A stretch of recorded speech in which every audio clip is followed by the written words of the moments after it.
Halo, selamat datang di Ruang 3 Official ya. Untuk kali ini kita akan bahas seputar desain rumah. Ini desain kebetulan untuk rumah minimalis biasa ya, ini di perumahan standar ya, 336 biasanya. Oke, sebelum kita lanjut untuk pembahasan kita di video kali ini ya, jangan lupa like, komen, dan subscribe, dan juga dukung terus channel ini agar supaya saya dapat memberikan berbagai macam informasi, inspirasi, dan juga seputar bangunan seperti gedung, rumah, villa, dan lain sebagainya berkaitan dengan konstruksi. Oke, kita nggak usah lama-lama, kita langsung lanjut aja pembahasan untuk bangunan kali ini ya. Jadi di belakang saya ini ada SketchUp 3 dimensinya ya. Ini karena untuk interiornya masih belum dikerjakan, jadi sementara kita akan mereview untuk bagian luarnya saja ya. Jadi untuk bangunan ini lebarnya sekitar 6, untuk panjangnya ini 7 ya, hanya 7 ya, 7 ketambahan 1 sekitar 8 meter yang di tanah belakang ini, seperti itu ya. Jadi kalau dari depan tampaknya seperti ini ya. Jadi kalau dari samping seperti ini ya. Ini kebetulan juga bangunan ini tanahnya ada di pojokan ya teman-teman, bisa dilihat sendiri ya, seperti itu. Dan untuk pewarnaannya seperti ini ya teman-teman, bisa dilihat sendiri ya. Jadi mulai dari tembok ini menggunakan warna kuning ya, kuning sunkist ya. Dan juga ini ada untuk biasanya batu alam ya, batu alam kombinasi ya. Jadi untuk teksturnya ini dan ini itu hampir sama. Biasanya itu finishing kayak mirip kayak itu loh, anunya pasir-pasir gitu loh. Tapi ini kalau untuk finishing seperti ini tergantung ya, sesuai dengan budget teman-teman semua ya. Ya mungkin bisa untuk referensi aja bagi teman-teman semua kalau mau bangun rumah ya seperti ini. Terus ini kemarin ketika saya hitung untuk RAB nya ini, karena kemarin kena sekitar sebentar, ini saya hitung ulang ya. Ini saya pakai kalkulator. Untuk estimasinya itu kurang lebih, karena ini bangunannya kan 6 kali 8 lah ya, 6 kali 8 meter itu kenanya 48 meter persegi, dikalikan biaya pengerjaannya itu sekitar kena 3,2 per meter. Jadi ini totalnya kena sekitar 150 jutaan. Untuk pembangunannya 150 jutaan ya teman-teman, bisa dilihat sendiri ya. 150 jutaan ini sudah dapat bangunan yang seperti ini ya teman-teman. Jadi kalau misalkan teman-teman mau bangun rumah dengan budget yang ini cukup aman, dengan strukturnya juga aman ya. Jadi per meternya itu kena sekitar 3,2 jutaan per meter perseginya ya. Patokannya seperti itu gampangannya ya. Jadi gambaran kasar perkiraan. Nah kalau misalkan itu tergantung dari finishing ya, sekali lagi ya. Jadi kalau untuk pembangunannya pasangan bata dan lain sebagainya seperti ini, kalau misalkan teman-teman semua bisa pemilihan dalam materialnya, contohnya kalau misalkan agar supaya memangkas biaya pekerja gitu kan, itu otomatis teman-teman harus wajib pakai batu bata putih ya, karena dari sistem pengerjaan dan juga material juga kalau kita hitung itu memang kalau material memang mahal di bata putih ya, sedikit tapi selisihnya sedikit. Cuman nanti untuk di pekerja ya, kalau misalkan tukang tuh biasanya kalau bata putih itu lebih cepat pengerjaannya ya, karena menggunakan mortal itu kan, apalagi kalau misalkan ada apa namanya, ada yang sisi yang tidak pas itu kan bisa digergaji masian. Tapi kalau misalkan batu bata itu kan satu persatu kecil-kecil ya, jadi masih fleksibel, masih lebih enak ketika pengaturan pakai bata putih seperti itu. Jadi estimasi pengerjaannya ini kurang lebih kena sekitar 150 jutaan. Bangunannya kurang lebih seperti ini teman-teman. Iya, coba ini saya renderkan aja ya. Ini karena kebetulan sudah terbuka ya. Sebentar. Iya. Ini rendernya, bisa dilihat sendiri ya teman-teman. Ya. Di depannya juga sudah ada taman mini ya. Kalau untuk pertamanan ini bebas ya. Jadi teman-teman mau bikin yang model-model macam-macam itu terserah ya. Jadi kemarin estimasi hanya untuk bangunannya ya kurang lebih segitu habisnya ya. 150 jutaan itu wilayah Jawa Timur sudah cukup lumayan lah, lumayan bagus ya hasilnya. Terkadang juga kalau misalkan finishingnya murah itu bisa sampai 120, 130 sudah cukup ya. Tapi karena ini juga ada pembuatan di topi-topi dan juga nanti ada pemasangan batu alamnya, topinya ini ya, dan juga ini ada ornamen seperti ini ya kan, bisa dilihat sendiri ya kalau dari tampak depan. Nah ini untuk tambahan juga, kalau untuk Yang lantainya juga pakai, kebetulan pakai ini ya, keramik yang 60-60 itu kan. Iya, terus ini bagian depan ini juga pakai ini ya, semacam kayak bukan teraso ya, kayak apa ya ini ya. Jadi yang permukaannya kasar itu loh. Seperti itu. Yang biasanya untuk kendaraan mobil itu. Ya kurang lebih seperti ini ya teman-teman kalau misalkan untuk 3 dimensinya ya. Kurang lebih nanti ketika aktualnya, ketika teman-teman semua mau bangun rumah dengan budget sekitar 130 sampai 150, hasilnya kurang lebih seperti ini. Dengan luasan bangunan 6 kali 8 ya. Lebar 6, panjangnya 8 meter. Itu full bangunan semua. Sudah pekerjaan septic tank, instalasi listrik dan lain sebagainya itu sudah termasuk seperti itu. Perkiraannya sih itu ya teman-teman. Jadi kurang lebih, jadi tergantung lagi dari pekerja, tergantung lagi dari itu apa namanya, dari orang-orang yang mengerjakan, jadi apa namanya, di material juga ya. Apalagi kalau misalkan memang direncanakan, seandainya katakanlah untuk kali ini teman-teman bangun rumah itu apa namanya, bangun rumah itu untuk rencana kedepannya itu mau dibanguni 2 lantai, itu kan otomatis fondasinya jadinya itu ya, jadinya lebih itu tadi, lebih banyak habisnya, karena nanti itu dari segi pembesian, struktur beton dan lain sebagainya itu nanti akan itu tadi ya, ikut perhitungan tambahan ya.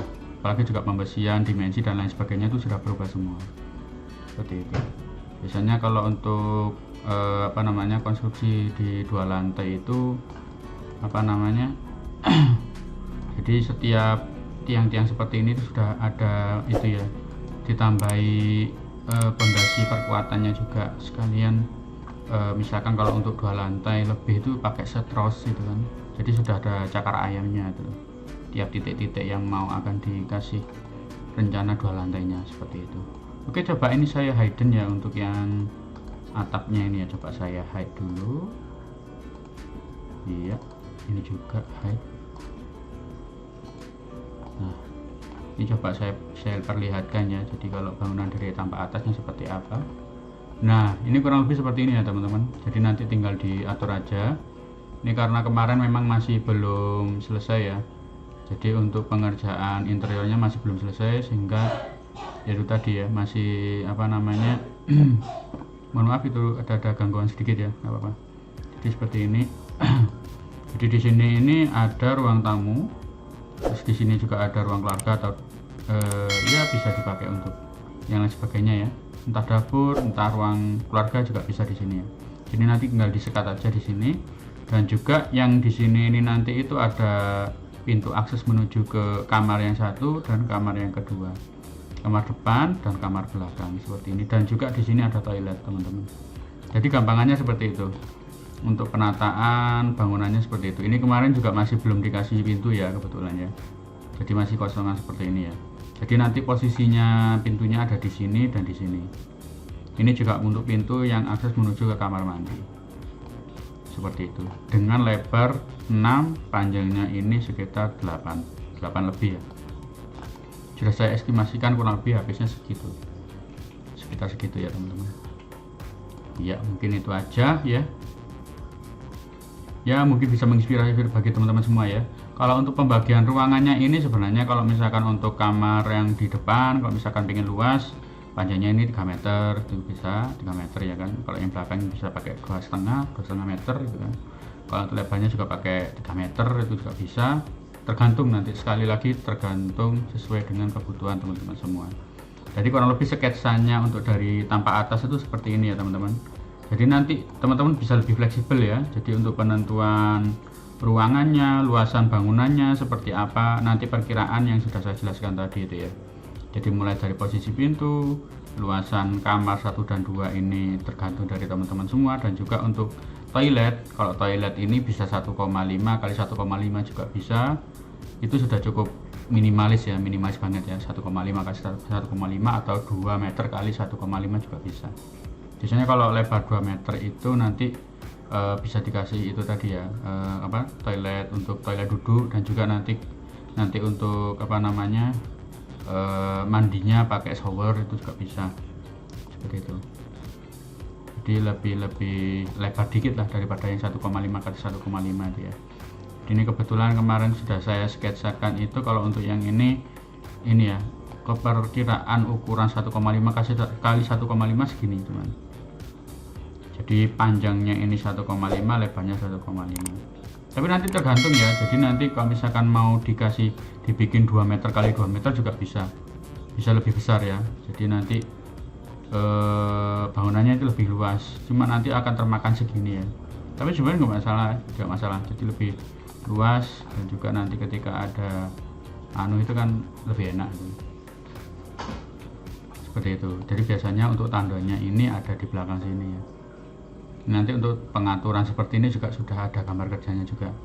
Ini karena masih belum selesai ya sudah tidak apa-apa. Jadi kita pembahasan kali ini hanya untuk yang eksteriornya saja dulu ya, tidak apa-apa. Jadi nanti bisa buat teman-teman semua inspirasi lah seperti itu, agar supaya nanti kedepannya ketika mau membangun rumah bisa memperkirakan budget anggaran yaitu tadi. Jadi kalau misalkan ada bengkaknya atau pembekakan pembiayaan ketika pembangunan, itu tergantung dari sekali lagi pemilihan material, yang kedua itu tadi tukang ya. Jadi kalau saya rasa untuk pembangunan seperti ini teman-teman nggak perlu pakai pemborong ya, jadi tinggal manggil 2 tukang sama 1 kuli. Yang terpenting nanti itu ada perjanjian ya, jadi nanti ketika mau bangun rumah lebih bagusnya diborongkan aja. Jadi bukan dikasih ke pemborong, bukan, jadi diborong sendiri. Seperti itu gambarannya. Jadi teman-teman tinggal nego aja sama tukangnya, Pak, ini saya kebetulan mau bangun rumah dengan ukuran tanah sekian, yang mau saya bangun sekian ya kan. Terus nanti saya di sini nanti akan menyediakan materialnya dari saya sendiri. Jadi nanti teman-teman semua tinggal nyari referensi atau nyari tukang-tukang langganan toko-toko bangunan yang termurah, itu kan masih bisa dicari ya. Misalkan kesulitan, nanti minimal teman-teman jalan-jalan ke depo bangunan dulu aja, nanti agar supaya bisa memperkirakan nanti anggaran biaya yang akan dihabiskan di ini. Dan juga kalau misalkan teman-teman semua kayak ke Mitra 10, depo bangunan, itu nanti itu biasanya kalau ada petugasnya itu nanti, Pak, kalau misalkan saya mau bangun rumah ya, tekelnya nanti kira-kira habisnya berapa kok dengan ukuran sekian, misalkan kalah 8x6 gitu. Tekelnya nanti habisnya seberapa ya, nanti itu akan dibantu hitungkan teman-teman. Jadi nggak usah malu-malu, nggak usah ragu, karena nanti biasanya kalau di aplikasi depo bangunan nanti itu ada semacam komputer kecil ya, jadi nanti bisa itu mengestimasikan kebutuhan dari itu tadi. Atau kalau misalkan memang teman-teman semua di tempat teman-teman nggak ada depo bangunan atau nggak ada mall seperti Mitra 10 untuk yang mall material itu kan nggak apa-apa. Jadi teman-teman tinggal aja tukang yang bisa ngukur ya, ngukur kira-kira pasnya berapa. Karena biasanya kalau tukang itu misalkan sudah ahli itu kan mesti dilebihkan sedikit, nggak masalah. Agar supaya nanti kenapa kalau misalkan masalah keramik itu harus dilebihkan, karena kalau misalkan kurang itu nanti ini ada pengalaman dari teman saya yang bangun rumah gitu kan. Jadi terkadang itu antara kode keramik yang sama dengan hanya selisih nomor 1 aja, nanti ketika dipasang itu nanti akan ada perbedaan warna yang sangat-sangat mencolok gitu kan. Seperti contoh kemarin itu ada bangunan yang di daerah mana ya kemarin, di daerah bukan Taman Dayu, bukan, di daerah pokoknya Sidoarjo ya, dekatnya Tanggulang itu ada. Jadi bangunan, jadi kemarin tuh warnanya warna putih ya kan, putihnya kayak putih-putih ya, pure putih gitu kan. Nah yang datang yang tambahannya karena kan ada kekurangan yang untuk ruang keluarga, jadi hampir sepertiganya itu warnanya beda teman-teman. Jadi yang satunya putih pure, yang satunya putih tulang, jadi kelihatan berbentong gitu, beda ya. Padahal hanya selisih dari 1 kode. Nah maka dari itu kalau misalkan pemilihan ini sekedar tips ya, kalau untuk pemilihan keramik kalau bisa pembeliannya itu saat itu juga, dan juga wajib kalau misalkan teman-teman semua benar-benar hitung, memang teman-teman bisa berhitung, lebih bagusnya dilebihkan, jangan sampai kurang, nanti akan kasusnya seperti itu. terkadang juga ada itu kasus nomornya sama, nomor kan ada kode ya biasanya kalau untuk di material itu, toko material itu kan ada kode-kodenya itu kan, ada perbedaan sedikit aja atau sama persis itu terkadang beda gitu loh warnanya. Saya juga kurang tahu kenapa seperti itu, tapi biasanya ya itu tadi ya, jadi antara stok lama dan stok baru itu kan kadang ada yang pakai first in last out, FIFO first in first out itu kan, jadi yang di gudang yang sudah lama banget otomatis kan kena udara dan lain sebagainya, itu kan mungkin pengaruh ya di situ ya, saya juga kurang tahu. Tapi yaitu terlihat di lapangan ternyata antara warna keramik yang ini dan juga yang satunya itu dengan kode yang sama itu juga pernah kasus beda gitu. Untuk mereknya nggak saya ya, jadi saya juga takut nanti ketika menjustifikasi merek A, B, C, D saya enggak. Jadi hanya studi kasus seperti itu ya teman-teman. Jadi saran saya kalau untuk perhitungan keramik ya terutama ya, itu bisa dilebihkan aja, jangan sampai kurang seperti itu. Iya. Jadi nanti kalau misalkan teman-teman semua borong sendiri ya, istilahnya borong sendiri itu ya itu tadi pakai tukang sendiri. Ya sudah, tugasnya tukang ya untuk bekerja. Kalau untuk masalah material nanti teman-teman kontrol sendiri. Ya minimal belajar sedikit lah untuk bisa jadi pemborong. Nah kedepannya teman-teman kalau misalkan sudah paham seperti ini, mudah-mudahan nanti teman-teman dilancarkan rezeki dan lain sebagainya, nanti bisa memborong bangunan-bangunan. Nah siapa tahu kan kita nggak tahu ya kedepannya seperti itu. Oke, mungkin itu aja cerita singkat yang bisa saya sampaikan, dan juga semoga bisa menginspirasi teman-teman semua. Dan ini adalah contoh untuk desain bangunan yang ya kekinian lah. Ini cocok untuk orang-orang yang nuansa cerah-cerah ini ya warnanya ya, jadi agak-agak mencolok ya kan. Jadi kalau misalkan dilihat dari jauh pun, oh itu loh rumahnya Pak A ya kan, nanti ada apa namanya seperti ini loh orang ini warnanya ini, nah itu seperti kayak tanda itu loh teman-teman, seperti itu. Oke, mungkin cukup sekian yang bisa saya sampaikan, semoga bisa bermanfaat bagi teman-teman semua. Terima kasih telah menonton video kali ini dan sampai jumpa di video berikutnya. Salam sukses bagi teman-teman semua, see you in the next video, bye bye.